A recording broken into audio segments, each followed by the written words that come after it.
You know it. This is our next team. They are no stranger to the stadium. They are coming in as the #1 seed in the D class. #2 in New York State for the D class. It's CSP right here. I'll tell you, we got with us John Watson, Bryce Posker, Grant Lichtis, Caden Bickerink, and Devin Johnson are the guys that are here with us today. Guys, first of all, congratulations on getting back here to the stadium. So, John, let's start off with you, okay? Your defense has really been stingy this year. They really have, right? Haven't given up much points at all. I want you to talk about what's been the recipe for success on the defensive side of the ball. Just playing gap assignments. Gap assignment football, you don't need to blitz too much. You just play gap assignments, come up, you fill, and you hit guys hard.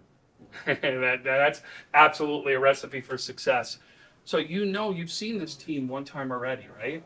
What has to happen for you guys defensively to be successful in this game? We gotta go at the point of attack and stop that 34. He's an animal, and got a lot of rushing yards and ran all over FP. We'll stop him. I think we'll be in good shape. Go. So now listen, we're going to go off, Bryce. Let's talk about from a running game, okay? You guys are not only potent from the passing attack, but you're obviously potent from the running attack too. You are a team that can go either way and win a game either way. Talk about why you've been successful running the ball this year. You got to be the O-line. I mean, they're hitting guys, they're opening up the holes, giving me the opportunity to run through them and make moves and make things happen. I mean, it's them. They're big guys down there and fighting to protect the quarterback on the passes and open up the holes for me to run. So. Talk about one game in particular. I want you to pick out what's the one game you go back to this year and you go, wow, that's the game I'm always going to remember as one. Probably the FV game because, we weren't getting things going really in the first half. In the second half, we just kicked in the gear. Our line was opening up the holes, and we were making things happen. That's exactly what it is. Been a great season so far. I want to talk to you from the perspective of where this team has been in the past, right? CSP's been here, done it, right? There's state champions from the past. You've got players on this team that had older brothers that played during this, right? Talk about what it means for you to now have this team back to the stadium and a chance to duplicate what teams have in the past. It just feels great, just being able to come here and just be able to let people know what CSP football is what about, and that it's just a simple game that we've been here, we know what to do, and we've had other guys before us set examples to let us know what to do.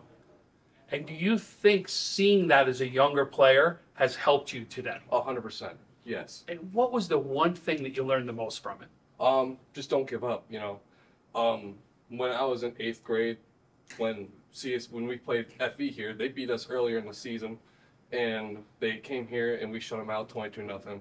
It just lets us know that we can beat teams and that we're able to go far. And that's no doubt about it. Talk about what you look as a lead blocker for your running back as you go in. Just the first guy.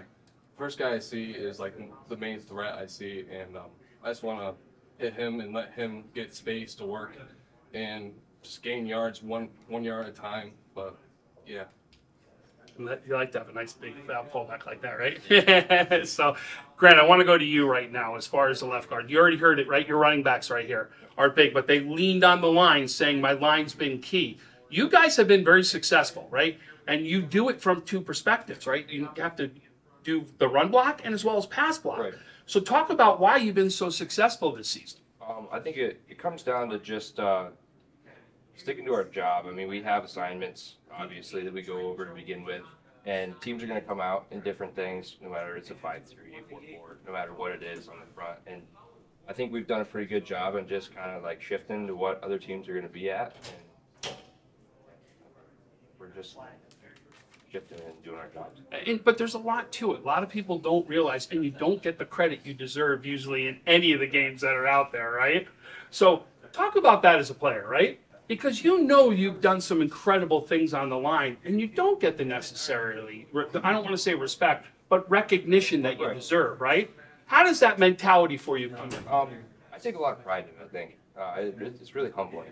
You get chances to look at plays and you know that you did something on that. I mean, not a lot of people, other people are going to see it, but I take a lot of pride in knowing that we were a big, just a big deal. Like, people don't see it. No, it's true. It really is. And that's why I talk so much about the offensive and defensive line. Here's my last question I got for you. Okay? You're now about to play a team that you already know has upset a team that played you very close, right? Yep. So if I was to say to you, CSP becomes sectional champions again, what had to play out on the field for that to happen? We just got to play our game. We got to be physical, got to play good defense, do our assignments. That's all we got to do. And then what has to happen on the offensive side of the ball then? Be balanced. We got to be able to run the ball, got to be able to pass the ball. There you go. You've heard it here, folks. This is a team that has done it, experienced it, lived it, and now is getting a chance to try to do it again. CSP back to the stadium, number 2 in New York State in the D Conference. Congratulations, guys, on getting back here. Way to go. Great, guys.